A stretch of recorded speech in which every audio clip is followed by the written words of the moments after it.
Ahead on the special live edition of NCBA's Cattlemen to Cattlemen. We're live tonight in our nation's capital to update you on the impact of last week's midterm elections. We'll be sharing insights on the critical issues, policies, and regulations that could impact all beef cattle producers. And now, live from Washington, D.C., it's NCBA's Cattlemen to Cattlemen. Hello, I'm Kevin Ochsner. We're in Washington, D.C. for a special live edition of NCBA's Cattlemen to Cattlemen. Tonight, we're celebrating 600 episodes of this television show, a program founded by the National Cattlemen's Beef Association back in 2007, with a goal of providing news, information, and education specifically for cattlemen and women. It's been my honor to serve as your host, and I want to thank you for joining us as we celebrate this special milestone. Now, as I mentioned, we're live from our nation's capital, a place where so much happens that can impact the U.S. beef cattle industry. Take, for example, the midterm elections, which were just held a week ago. We asked Colin Woodall, NCBA's Senior Vice President of Government Affairs, what the results of the midterms could mean for those of us in the cattle business. Last Tuesday night was a significant night for America's cattle producers because we saw a change in control of the House of Representatives, which has a significant impact on the chairman of the committees that will have an influence on our issues and our ability to run with legislation. Now, the results of the election are not altogether unsurprising. We did expect this to be one of many different scenarios that could have played out. And it's also a place that we have been before, where we have seen a divided Congress. We have worked with a Democrat-controlled House and have been very successful in the past, and we do expect to be able to work with them moving forward here in 2019. We have a lot of friends on the Democratic side of the aisle, a lot of members who will step up and help us with our issues. Of course, we're looking at who we expect to be the new chairman of the House Agriculture Committee. That'll be Colin Peterson. He's been chairman before, so he knows what to do. We have a good relationship with Mr. Peterson and his staff, and we look forward to working with him. Arguably, he's probably one of the more conservative Democrats in the House of Representatives, and he has a lot of familiarity with our issues. We're also looking at a new chairman of the House Ways and Means Committee, which has a huge impact on tax and trade policy. That's Richard Neal, Democrat from Massachusetts. And Mr. Neal has a background in supporting a lot of our trade agreements in the past. So we do believe that we will have a good working relationship with him in trying to ratify the USMCA and looking forward to other trade deals. We're also looking at how the new Republican Senate with more Republicans will play a bit of a spoiler to the Democratic House. More than likely we will see just pure gridlock in Washington, D.C., which is not altogether bad, but also we will see the Republicans in the Senate spend a lot of time trying to put more judges on the bench that have been nominated by President Trump. So the bottom line is, it is a Congress that we can work with, and we look forward to it. And joining us now to share some insights on the election results and the outlook here in Washington is political consultant Brad Todd. Brad is also the co-author of the best-selling book, The Great Revolt, Inside the Populist Coalition Reshaping American Politics, a book that aimed to explain President Trump's historic and largely unexpected victory in 2016. Thank you so much for coming to our show, Brad. Thanks for having me. Glad to be here. Well, I'm curious, what did you learn about this populist coalition now known as the Trump Coalition in 2016, and what's your impression now that the 2018 midterms are over? Well, my co-author and I, Selena Zito, it was our question when we set out to write the book, was this a realignment or was it a fluke in the 2016 election? And our conclusion after interviewing people across the states that had flipped from Obama to Trump and studying past election patterns and returns and surveying Trump voters, our conclusion was it's a realignment. It wasn't really caused by President Trump. It had begun before him. He was really more the result of this realignment than the cause. Certainly he galvanized it and pushed it over the winning finish line. But I think the midterm results last week validate this realignment, because what you saw largely in a split decision between the House and the Senate. You know, Right. in the Senate, the Republicans beat 4 Democratic incumbents, which is a very large number of incumbents to lose. Right. They all lost in states President Trump carried by quite a bit, plus Florida, which is the quintessential swing state, right? Right. And then the House of Representatives, Democrats gained right now. I think they're up 36 seats. They may add 1 or 2 more as the West Coast returns come in. Those seats were almost all in suburban jurisdictions where President Trump performed much worse than Mitt Romney had done just 4 years earlier. I think that tells you that perhaps we did realign over the last couple of elections. Again, I don't think 2016 was the entire catalyst, but that realignment is ongoing. Sure. And so I guess you may have answered my next question is, are you surprised with the election results? It doesn't sound like you are. I'm not. You know, I think that what is surprising to me is the uniformity of it. You know, Republicans just did not hold many upper education density, upper income suburban seats that were being challenged. You can count them on one hand. And Democrats really struggled. You know, you can count on one hand, 2 fingers, the number of sort of high Trump states that they were able to hold. Right. So the uniformity was really kind of startling. Usually, even in a wave election, you see more exceptions than you saw last week. So you know a little bit about our organization and members. Should the beef industry be concerned about these results? Well, I think the number one reason the beef industry should be concerned is I think in the era of divided government, with a Democratic House that skews very far to the left, particularly on environmental matters, you're not going to have a Congress that's going to help the president deregulate. You know, he spent much of the first 2 years rolling back regulations that the Obama administration had done. The Congress has been trying to codify that as quickly as they can. They're a little bit limited by the fact that in the Senate it takes 60 votes to move substantive legislation. But you're not going to have a Congress that's helping deregulate now. And I also think that the Congress is going to make sure that the Trump administration is focused on oversight. The Congress is going to subpoena every cabinet official in the Trump administration, drag them in front of Congress, ask them about the 85 cents they spent on coffee at the Holiday Inn last week. You know, the oversight is going to get down to the most minute detail. When cabinet agencies are busy defending their expenditures at Holiday Inn, they're not going to be deregulating. That's really, really sad. So the next question is, what does it mean for 2020? Well, you know, realignments don't stop. They continue to move. And the Democratic Party that we're going to find on the ticket in 2020 is going to be very different than the one that Donald Trump had to beat in 2016. It's going to be much further left. These things are like continents. They keep drifting over time. Right. And so I predict that the Democratic nominee in 2020 for president is going to be 2 clicks left of crazy. Wow. And so, you know, it's the only appetite in the Democratic base electorate right now is for the hottest, meanest, nastiest anti-Trumper they can find. Yeah. It's possible that kind of candidate will bode well for Republicans in 2020. We'll see if the backlash they will generate from taking the House will generate yet another pendulum swing next time. Time will tell. One last question. Can an organization like NCBA still make a difference in this town? Well, I tell you what, I worked with congressmen and senators all over the country, and people who run for office, get elected, stay in touch with them, continue to work with them. Nothing has as much impact on a member of Congress than their constituents back home, organized oftentimes by their trade association or some other business or civic group, that affinity group that they're involved in, lifestyle group. That moves members of Congress like nothing else. And a lot of people are cynical about politics these days and think, oh, it's no way that the average person can't make a difference. But I can tell you from my days in the House office all the way back as a staffer in the 90s to now working with members, there is nothing like a first-person story from someone who lives, works, and votes for you to change a member of Congress's mind. Encouraging news. Thank you so much for coming to our show. Thanks a lot for having me. Now, one thing cattle producers say they value most about being a member of the National Cattlemen's Beef Association is the unified voice NCBA provides right here in Washington, D.C. We asked producers out in the country to share their thoughts on the value of NCBA working on their behalf here in Washington. I can't be in Washington, D.C. I can't be at my local Congress all the time, every day. There's things that happen on a daily basis that I don't even know about, but National Cattlemen's Beef Association is watching out for my best interest, whether it's exports, whether it's environment, whether it's the rules and regulations that were seeming to be handed down to us on a daily basis. Without National Cattlemen's Beef Association, we wouldn't have a voice We're an NCBA member because we need a good advocate. We need an advocate for this industry. We need an association that will stand up for us in Washington, D.C.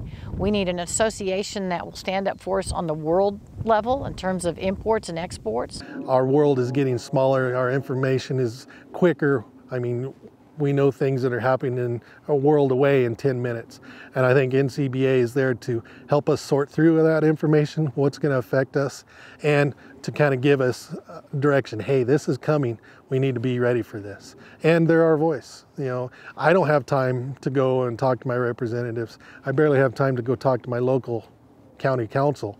But they're there. And by being a member there, I know that they're doing best for the industry, for all of us. I got involved in NCBA because I got involved in Montana stock growers, and I can see the benefit that Montana stock growers provides. And NCBA, they allow you to stay out in the country and get your work done, is where we should be and where we need to be. And they lobby for us at Washington and other places, and they're both pretty proactive organizations. The reason we need NCBA is we need all the help we can get. We need people fighting for our politics, or fighting in politics, for the international trade, for everything, all the problems we have. We need somebody on our side. And joining me now to talk about some of the top issues of the moment for cattlemen and women is Allison Rivera, NCBA's Executive Director of Government Affairs. Allison, thank you for coming and joining us. Happy to be here. So the midterm elections are over. What's next? Well, you know, I think that the next big step is for the NCBA team to get into those offices. Those new members are going to be here in January, and we are excited to get in there, get to know their staff, and more importantly, let those new members know what the priorities are for our producers. That's going to be so important as we move forward.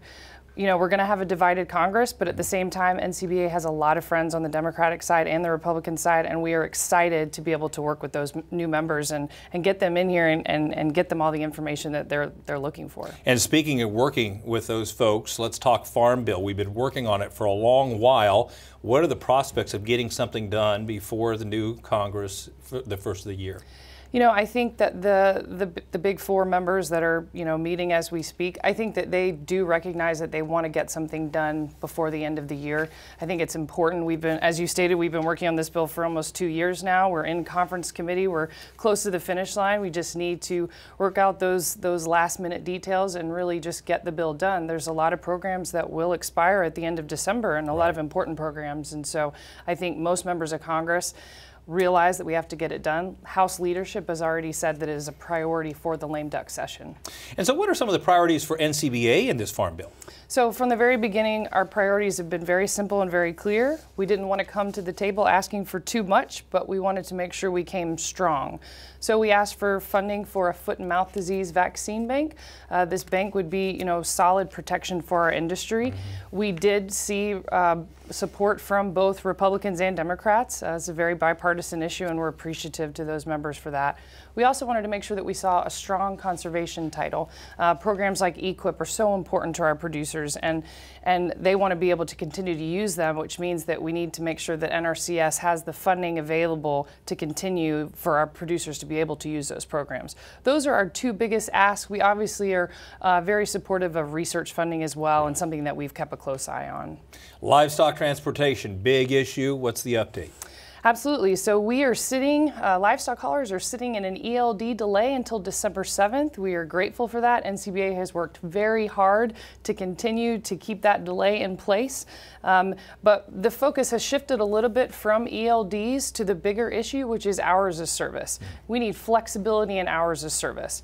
Currently, hours of service for everyone in the trucking world sits at 11 hours of drive time, 14 on duty, and a 10-hour rest. Okay. NCBA recently submitted a petition to the Federal Motor Carrier Safety Administration, that's quite a mouthful, FMCSA for short, and FMCSA's main job is to keep us safe on the roads, and we completely respect that. Right. We want to make sure that our cattle get where they need to go safely. So this petition asked for more drive time. It asked for 15 hours of drive time, 16 on duty, and a 10-hour rest. This is based on what the Australians are currently doing.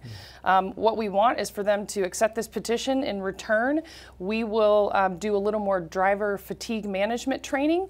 We feel like that's a very reasonable thing to offer. We have BQA and we have BQA transportation. That's right. And that's a really good model of a voluntary program of ways that we want to make sure that we move and produce our cattle in the best way possible. So we have offered up this petition to FMCSA. We have members of Congress that have sent support letters, both House and Senate, again, bipartisan, and we are excited to continue to see if FMCSA is going to grant that petition for us. So are there critical issues beyond the Farm Bill that need to be addressed yet in this lame duck session? So the Farm Bill is basically number one in the lame duck. I would say behind that, we have some appropriations bills that currently have language that extend our ELD delay for livestock haulers.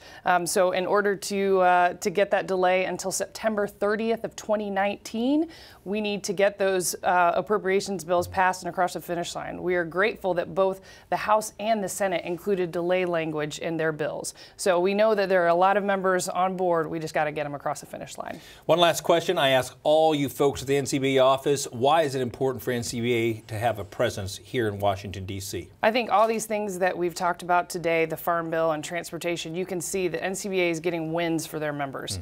We need our producers to reach out to their members of Congress and let them know what their concerns are. But when they aren't able to do that, that's what our team in D.C. is doing. Sure. We are beating down the doors. We are over at the agencies knocking down doors saying, we need wins for our producers. We need to help them, and this is what they need. And that's what my team in D.C. is here for, and that's what we're going to continue to do, because what our ranchers and farmers are out there doing is a 24/7 job.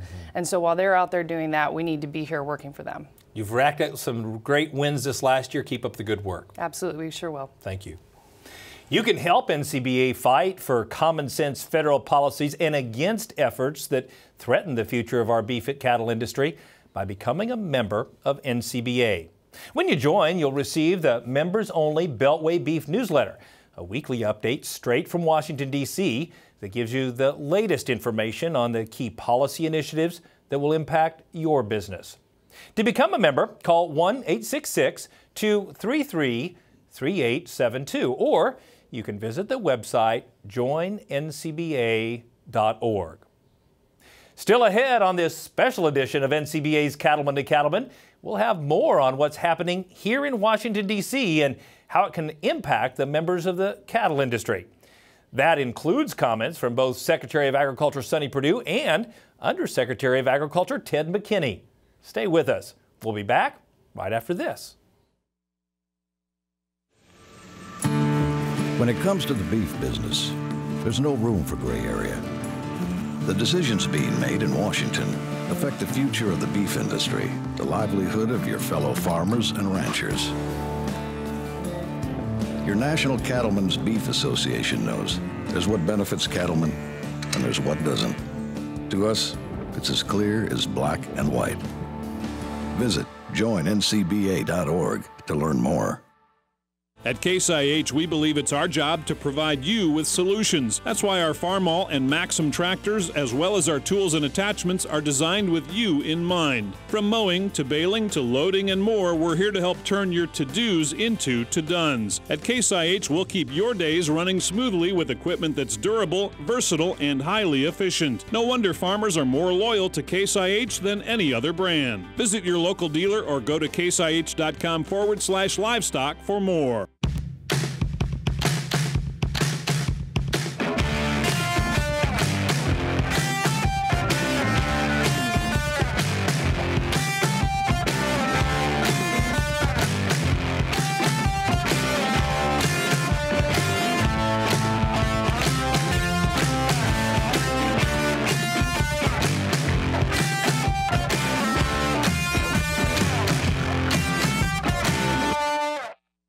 Hey folks, I'm Bobby Hebert of Cajun Cannon from the New Orleans Saints. Come on down to the Big Easy for the 2019 Cattle Industry Convention and NCBA Trade Show. It'll be the biggest and the best you've ever seen. There'll be great food, fun, and outstanding music from country music duo Big and Rich. So join me and let's go to New Orleans January the 30th to February the 1st. Find out more at beefusa.org.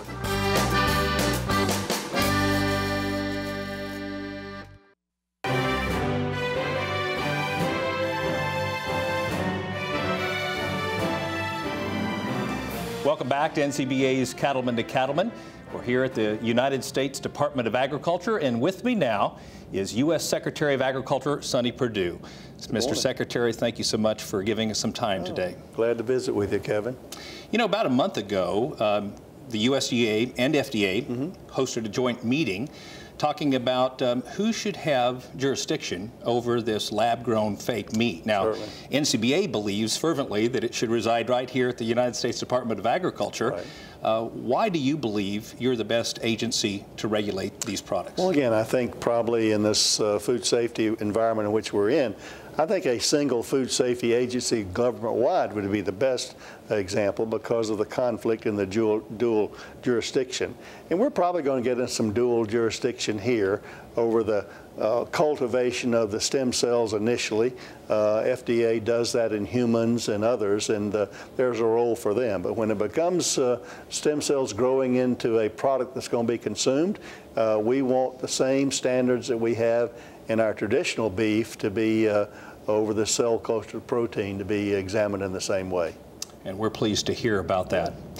You know, about a year and a half ago, you stood side by side with our president, Craig Yudin, in Beijing, China, celebrating the reopening of the Chinese market for U.S. beef, which created a lot of excitement across the beef industry.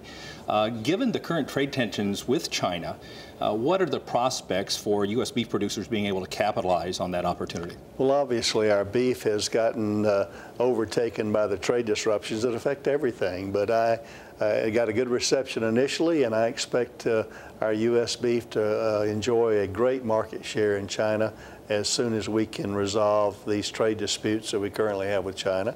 And really, the ball's in China's court. We just simply ask them to play by the rules, play fair, that all countries abide by in international trade, stop stealing our stuff, and play fair. That's understandable. You know, the good news is for the U.S. beef industry, we're on pace to perhaps break some records both in terms of value and volume of U.S. beef exports this year. But there are some concerns beyond China, particularly as it relates to Japan and other countries. What is the Trump administration doing to make certain that this positive momentum in exports continues for U.S. beef producers? Well, certainly you mentioned Japan, a great consumer and customer of our beef industry, and I'm very happy to hear the announcement that we're going to re-enter a bilateral with Japan probably the first of the year after the notification to Congress, and we're expecting big things there. I think Japanese love our product, and we hope to become even a better customer there, as well as trying to move with the EU over the whole hormone issue on the WTO quota that we were given. We're hopefully closer to resolution about that. That would be really good news. Yeah. You know better than I the disasters that many of our producers have faced this year, from the droughts to the terrible hurricanes down in your neck of the woods, and now these wildfires that are ravaging across California. What kind of disaster assistance is available for producers right now, and do you anticipate any additional disaster assistance from those affected? Well, you're aware, obviously, the 2017 issues and Congress giving the supplemental disaster appropriation there. We call it the WHIP program. Many of your listeners have already applied for that, some that were affected by the wildfires and some that were affected by the hurricane issues there, the Wildfire Hurricane Indemnity Program. And on top of the regular safety nets, we have a livestock indemnity program, and that was a supplemental. Certainly in 2018, we hoped that we wouldn't see those kind of disasters again, but you mentioned Hurricane Florence and Hurricane Michael, as well as the wildfires that we're seeing across our land, not just in Oklahoma, as well as California and those. And I do hope that Congress will look again and give us expanded authorities to include the 2018 disasters into the indemnity program of disaster. And speaking of Congress, today begins the lame duck session of Congress. I know I join many people in rural America a little frustrated that we don't yet have a farm bill. What is your prognostication relative to our ability to get a farm bill during this lame duck, and what's your message to Congress? I think many members, including Chairman Conaway and Chairman Roberts, are frustrated as well that we don't have a farm bill. Many people know the issues. Most of the issues dealt with something that farmers don't deal with, and that's supplemental nutrition program and work requirements there. I think we will get a farm bill. I think we'll get a farm bill prior to Christmas. And again, so our farmers can plan for their programs and program crops going into 2019 in time. I think it'll be an evolutionary bill more so than revolutionary. And the safety net there that has been there with crop insurance and other programs, the ARC and PLC programs, I think you'll see sustained. So by and large, it's going to be an evolutionary program. I think you'll see it coming together after this election of people that want to get a farm bill. Is there anything our members and viewers can do to support that? Well, again, I think probably they already have and indicated to their members in their own districts there of their desire, and I think that's condemned. Democracy depends upon communication and engagement. Mm-hmm. Fantastic. Okay. Thank you so much for your time, and I want to say a special thank you for joining the FFA at the National FFA Convention. My 3 kids thoroughly enjoyed you and President Trump's remarks, and I want to thank you for your support of the next generation of agriculturalists. Absolutely. So important. These young kids, if you get down on America, just go to an FFA convention and you'll get inspired again. I couldn't agree more. Thank you, Mr. Secretary. Thank you. Thanks. Once again, our thanks to Secretary Perdue for taking time to visit with us earlier today. Every day, the NCBA staff is working with USDA and other agencies on the issues that matter to cattle-producing families. You can help support this important work by joining in the fight for our industry's future by becoming an NCBA member. Just call 1-866-233-3872, or you can visit the website joinncba.org. Being a leader in the nation's oldest and largest cattle industry organization takes dedication. That's something our next guest has proven over the years. Joining us now is Jerry Bone, the chair of NCBA's Policy Division. Jerry, thank you for coming to Washington, D.C. Thanks for having me, Kevin. It's been good to be here to see what's going on in D.C. Absolutely. So tell us this, what is it like serving on the policy side of NCBA, and as importantly, what are some of the insights you've gained in your position? We have an interesting policy process. It starts with our state affiliates who bring resolutions to the National Association, and each relevant policy committee that deals with those specific resolutions then debate and vet those. And if they approve them, they go to the board of directors, and then it's up to the staff and the officer leadership team to implement that. And it's exciting to come here and to see them at work and to see some of the successes that we enjoy from that policy process. And so obviously your committee is charged with the responsibility of defining what those policy priorities are. If you had to select 1 or 2 top priorities, what are they right now? I'd say there's 2 or 3 that are pretty important. One is getting the Farm Bill across the finish line, which there's been some discussion about that already tonight.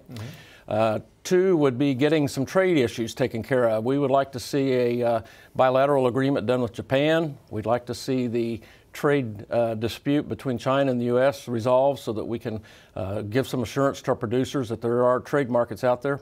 And we'd also like to see some resolution and a permanent fix to the electronic logging hours of service debate that would allow us to humanely move our livestock across the country as we need to. So obviously Congress is one of the arenas that NCBA works here in Washington, D.C., but they are also very active in the regulatory agencies like FDA and EPA. What are some of the key issues that we have to wrestle in those 2 areas? I'd cite 2 or 3 things there, Kevin. One is the debate about fake meat, and is FDA or USDA going to regulate that product? We believe that USDA is best situated, best suited to do that. They already have a stringent food safety inspection program in place. They also, in our opinion, will be more diligent about enforcing labeling laws so that these new companies will not use disparaging comments about the beef products that come from our beef animals. Right. Another one would be the new Clean Waters of the U.S. Rule that we think will be introduced here about any time. This one will be we believe, much more friendly toward agriculture, won't be so overreaching and so create so much uncertainty as the previous law did. And I think another one would maybe be the Endangered Species Act update that we would like to see happen for those in the federal lands in the West. So we ask our viewers every week to become NCBA members. Why is it so important to have a strong membership base in order to achieve the results you're talking about here in D.C.? There's a lot that goes on here and a lot of things that go on that influence agriculture and the beef industry, and we need to be at the table for those discussions or strengthen numbers. One of our past presidents used a statement. He said, if we're not at the table, we're on the menu. And I think that's probably a good way to summarize it. It's a great way to summarize it. Jerry, thank you so much for coming, and thank you for the leadership you're providing our industry. Thank you, Kevin. Jerry mentioned some great reasons to become an NCBA member, but another one is the chance to read the National Cattleman. It's the official publication of NCBA and provides timely news and articles about the issues and events affecting the beef industry. A subscription is included free of charge when you become an NCBA member. Joining is easy. Just call 1-866-233-3872, or you can visit the website joinncba.org. International demand for U.S. beef remains strong, and this year's export market is running well ahead of last year's pace, which means U.S. beef exports are on pace to set a new all-time record this year. We asked Ted McKinney, the Undersecretary of Agriculture for Trade and Foreign Agricultural Affairs, to share his thoughts on the progress being made in growing U.S. beef exports. Well, we're precedent at every turn, and I'll start by saying I'm so grateful for my history of having worked with NCBA and in turn U.S. Meat Export Federation, who sort of takes your product beyond the borders of the U.S. With no pun intended, I am bullish on beef globally. At every turn, every country, we hear that the brand, the American brand in quality, in volume, in safety, is second to none. And that's a good place to start from. And so I don't know that there's been any government-to-government meetings where we haven't brought up or reminded them of our protein sector with a lead of beef and, in some cases, pork. So we're going to keep pressing that. I think it was very important that we got USMCA settled, the NAFTA 2.0. I know there's some markets there. We're turning very quickly to your very important market of Japan. It's been a terrific market for beef. We have to sustain that. And the U.S. government, I certainly know well that TPP goes into effect at the end of this year. So I hope we can fast forward negotiations to keep going with the wonderful exports we've already had in all cuts, all types of products. You know, I can't have this discussion without talking South Korea. That's a big wow factor. I was thrilled that the U.S. industry and government and the Korean industry and government said, leave us out of the chorus renegotiations, which was a good thing. And so I think it has allowed for a great deal more beef to keep going into South Korea. So we're going to do that. We're after it in every market. This year, my team has doubled the number of ag trade missions that we went on, and we will keep that number and a +2 into next year. And that doesn't include the bilateral, just me going in like I am next week to Philippines and Thailand. So we're hot after it and keep feeding us information and good product. Joining me now is Kent Backus, NCBA's Director of International Trade and Market Access. Kent, we've just talked about the outstanding export results so far this year. What do you think is driving this increase in demand? Well, I think when you look at demand in Asia, a lot of it really just has to do with the fact that you have a large middle-class population that's starting to incorporate more protein in their diet. And beef is the hot commodity right now. We want to be able to tap into that and continue to ride these positive economic waves that we've seen. One way to do that is to have good policies in place. We have to address the 38.5% tariff in Japan. We also have to address some of the issues with China. And when you look at the benefits of trade policy, look no further than Korea. We have a 50% increase in sales this year, and much of that is due to the trade agreements getting rid of all those burdens that have allowed us to take advantage of these economic winds that have been blowing in our favor. Yeah, that's great news. And so what is NCBA's overall position relative to how President Trump has approached trade and some of his policies? When you look at all of the barriers we have faced, whether it's the massive tariffs or all of the non-science-based, non-tariff barriers, President Trump has seen that that's unfair and that it needs to be addressed. And we're not the only area. Obviously, there's a lot of issues with manufacturing and services that need to be addressed. And this president's going to play hardball. He's going to use tariffs for leverage, and he's really going to try to capitalize on those incentives to try to get people to the table. And so we're hopeful that he'll be able to use that to really start to fast track some of these trade agreements. We've seen some positive developments with the renegotiation of the Korea agreement, with the new USMCA or NAFTA 2.0. We're hopeful that we'll be able to see not only a new bilateral with Japan, but also really address some of the long-term problems we've had with the European Union and China. And speaking of China, we were all so excited, as I mentioned to Secretary Perdue, when we were told that we had regained access into that market in July of 2017, when we celebrated that. And now you can't pick up a paper without reading about tariffs and obviously the tension that exists with China. What's NCBA's role in finding ways to capitalize on the Chinese opportunity? Well, I think, first and foremost, we work directly with USDA, USTR, and Congress to try to find a path forward. We've offered them technical advice. We also really tell the story of how this impacts the producers. So NCBA works hand in hand with the government to try to find a meaningful solution. And we're hopeful that we'll be able to find one soon. But there are some big issues that have to be addressed. We have restrictions on hormones, on beta agonists, there are traceability requirements, a lot of things like that really prevent us from capitalizing on that market. And if we can address those, then the U.S. Meat Export Federation estimates that we could see a gain of roughly $4 billion annually just in sales to China. So this is a big priority for us and something we're going to continue to address. Let me follow up on your earlier comment about Japan. What do the opportunities long-term look like for us in Japan?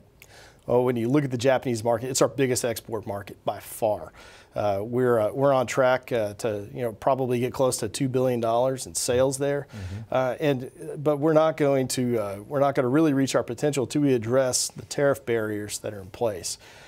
And the clock's ticking. Yeah. Japan has been negotiating agreements with the European Union, obviously with the Trans-Pacific Partnership. A lot of our competitors are going to have a significant advantage to us here in the very near future.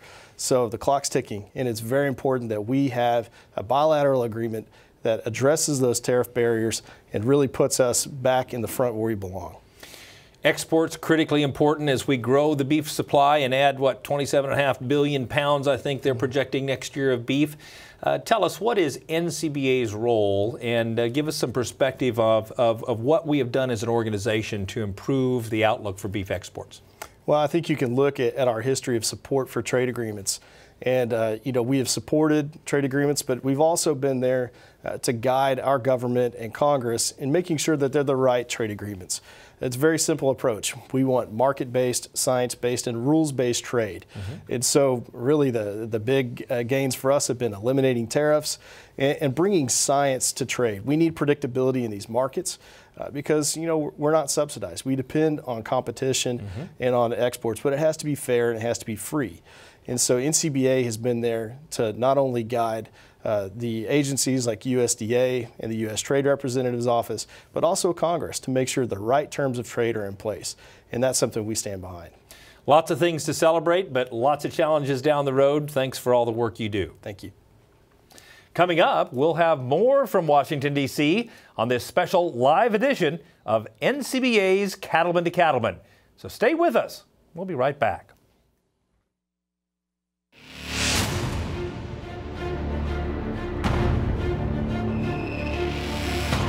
When the field is your office, you never get tired of going to work. Cut, rake, bale, repeat. New Holland offers the power and versatility to get through the day. From small squares to large squares and everything in between, New Holland has you covered. Visit your local dealer today to find out more. New Holland, equipped for a new world. Let's go to New Orleans. That's where the Cattle Industry Convention and NCBA Trade Show will be in 2019. It's the cattle industry's biggest convention for the first time ever in New Orleans, a city filled with great fun, great food, and an amazing history. You can't miss it, so make plans now to go to the 2019 Cattle Industry Convention and NCBA Trade Show in New Orleans, January 30th through February 1st. Visit ncba.org for more. Say goodbye to your toughest pasture and rangeland weeds for good. Because one product offers season-long control, handles the widest spectrum of broadleaf weeds, and clears the way for increased forage with greater grazing flexibility. So you get more beef per acre at a cost that can't be beat. It's Grazon Next HL herbicide, and if it's in your pastures, plain and simple, weeds won't be. When it comes to the beef business, there's no room for gray area. The decisions being made in Washington affect the future of the beef industry, the livelihood of your fellow farmers and ranchers. Your National Cattlemen's Beef Association knows there's what benefits cattlemen and there's what doesn't. To us, it's as clear as black and white. Visit joinncba.org to learn more.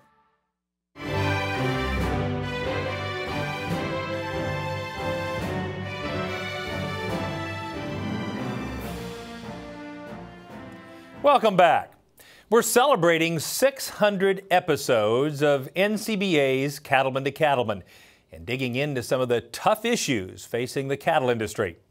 Cattlemen and women often face an onslaught of rules and regulations that can impact their day-to-day work. We asked Ethan Lane, Executive Director of the Public Lands Council and NCBA Federal Lands, to weigh in on what the midterm elections mean for those who raise cattle on public lands. Well, Kevin, the most immediate impact we're going to see in the West with the results of the election is the loss of the House and the subsequent elevation of committee chairmen for those key committees like the House Natural Resources Committee. Members like Raul Grijalva, he will be the new chairman of the House Natural Resources Committee. He's a Democrat from Southern Arizona, and unfortunately he is one of the most radical anti-grazing activists in Congress. He has a few others on his committee, unfortunately from my home state of Arizona as well, members like Ruben Gallego, who have been very aggressive in pursuing punitive legislation against ranchers in the West, against multiple use principles, and we're going to really have our hands full battling those forces in the House Natural Resources Committee. Now, obviously on the minority side, Chairman Bishop, who will now become Ranking Member Bishop, has been a strong ally and a friend of our industry, and we expect him to continue to be that ally in his new role in the minority. But it is going to have a major impact on our legislative abilities on Capitol Hill. The landscape will be very different. Obviously, we'll see those types of impacts in the appropriations world as well. Less so in this new dynamic that we have where Senator Shelby, who is now in charge of appropriations on the Senate side, has taken a very bipartisan approach, which has effectively stripped out a lot of the policy making we've seen in the past in the appropriations process. So we expect that to be less of a factor than it's been in past Congresses. But on the policy side, we will definitely be spending a lot of time killing bad ideas and bad legislation, quite frankly, coming out of the newly Democratic House of Representatives. One of the most important things cattlemen and women can do is join the fight to protect our industry by becoming a member of the National Cattlemen's Beef Association. Here to share his thoughts on the challenges of regulation and the value of NCBA and state organizations working together is Jason Carter, Executive Director of the Virginia Cattlemen's Association. Jason, thanks for coming to the show today. Thank you. Happy to be here, Kevin. So tell us a little bit about the Virginia Cattlemen's Association and the makeup of your members. Sure. The Virginia Cattlemen's Association has been around for more than 70 years, representing Virginia's beef industry and producers. We're among the top 50% of beef cattle producing states in the United States. Sometimes hard to believe given our proximity to where we are today. But we're primarily a feeder cattle producing state. About 70% of our calves leave Virginia every year, weighing somewhere between 400 and 800 pounds and often head out to the eastern Corn Belt region of the country. Absolutely. Yeah, you wouldn't think of this being cow country right here in Washington, D.C. Tell us this. I know regulations impact your members as they do all beef cattle producers across the country, but especially environmental regulations. How is that impacting your Virginia Cattlemen Association members? Well, environmental regulation particularly has been a concern to our industry and for producers for more than a decade. We have the Chesapeake Bay that lies just to the east of Virginia and is a watershed for much of the Northeast. Concern over the water quality in the Chesapeake Bay and the practices on the ground ahead of that bay became more of an issue to agriculture when the TMDL provided the impetus for the Chesapeake Bay to become protected through a watershed improvement plan. We're big believers in cooperative federalism. We benefit from working with our federal partners at EPA, and over the last 10 years, that partnership has improved water quality. It hasn't diminished the need for us to still be vigilant about how successive administrations view regulation and how they may apply law or rules that would change how we work with them now. But regulation in the environment will always be a high priority for us because water quality is always going to be paramount for agricultural production. And speaking of regulation, the Waters of the United States rule seems to be back with us again. What are your primary concerns as this legislation moves forward, or this regulation moves forward again? I think with the Waters of the United States, undoubtedly certainty will be our primary concern moving forward. When the 2015 rule was released, one of the problems with it was there was a lack of certainty is what defined the waters of the United States. How did the average producer or business owner even know the difference between a puddle that could hold water and a perennial surface water? How did they know the difference between what may be regulated and how it would be regulated? So looking ahead anxiously to a new Waters of the United States rule that we can participate in creating, it'll hopefully lead to some certainty in the definition of a WOTUS more than anything. I hope that's the case. Now, I understand you have actually testified before Congress on this issue. Sure. Why is it so important for beef cattle producers to be willing to come to D.C. and do exactly what you've done? Well, to engage. You know, one of the primary values of an association of any type is communication. And when folks work together and can communicate what's important to them, to the policymakers, beyond the stakeholders and members, it's critical that they do that. So it's very important that members, and along with folks like myself who work for these associations, to be here and to make and facilitate connections with our policymakers and legislators to help them understand on the ground what we experience and help us help shape our own future. You know, on the show we talk a lot about the importance of the state and national partnership. Tell our viewers how that has manifested itself in terms of making progress on issues like these. Oh, well, again, like I said, we're big believers in cooperative federalism, and there's no question that aside from government, when we talk about, again, associations, the cooperation and partnership we have at Virginia Cattlemen's Association with the National Cattlemen's Beef Association is outstanding. That communication piece is so important in being able to work together to better understand issues and help each other move our industry forward, represent our members, and get things done. It's so critical that we maintain those partnerships. I couldn't agree more. Thank you so much for coming to our show and for all you do for our organization. We appreciate that. Thank you, Kevin. There are many reasons to become an NCBA member, including some valuable incentives for doing so. You can find out more about NCBA membership by calling 1-866-233-3872, or you can visit the website joinncba.org. Stay with us. There's more of this special edition of Cattlemen to Cattlemen just ahead.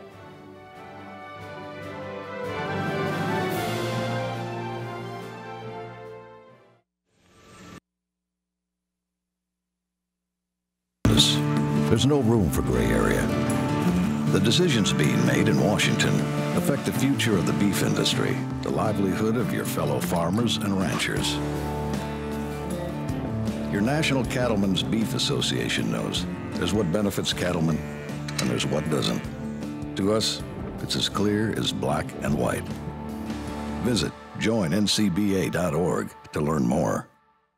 At Case IH, we believe it's our job to provide you with solutions. That's why our Farmall and Maxim tractors, as well as our tools and attachments, are designed with you in mind. From mowing to baling to loading and more, we're here to help turn your to-dos into to-dones. At Case IH, we'll keep your days running smoothly with equipment that's durable, versatile, and highly efficient. No wonder farmers are more loyal to Case IH than any other brand. Visit your local dealer or go to caseih.com/livestock for more. When a new calf hits the ground, his clock starts ticking. A belly full of colostrum gives him his best odds, but if he doesn't get any, his time starts running out. That's when you grab a bag of Oxford Ag Colostrum in their patented feeding system. Fill them with warm water, shake it to mix, feed it with a tube or nipple, and you are done. No bucket, no bottle, no mess, and right on time. Get yours at oxfordag.com. Costs less than a dead calf. Did you know that Prefert makes over 1,000 different farm, ranch, and rodeo items? And now, thanks to Prefert Direct, it's easier than ever before to get access to every item Prefert makes delivered direct to your local dealer. For more information about Prefert Direct, visit us at prefert.com.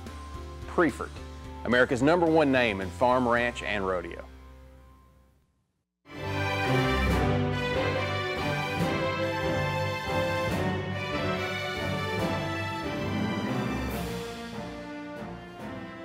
Welcome back to this special edition of Cattlemen to Cattlemen as we come to you from our nation's capital. Now don't forget, registration and housing for the 2019 Cattle Industry Convention and NCBA Trade Show is now open. The convention will be held in New Orleans, Louisiana from January 30th through February 1st. To find out all the details, including how to register online, just visit ncba.org. Want to rewatch an episode of Cattlemen to Cattlemen or catch up on anything you've missed? Then visit our YouTube page. You'll find all of our shows filled with educational segments and producer profiles from all around the country. So check us out on YouTube. Well, that wraps up this special edition of NCBA's Cattlemen to Cattlemen as we celebrate 600 episodes. Again, our thanks to not only NCBA's leaders and members, but also to you, our loyal viewers. We appreciate your continued support of our program and hope we've helped you become more successful and profitable in your own cattle operation. From Washington, D.C., I'm Kevin Ochsner. May God bless you and this great country of ours.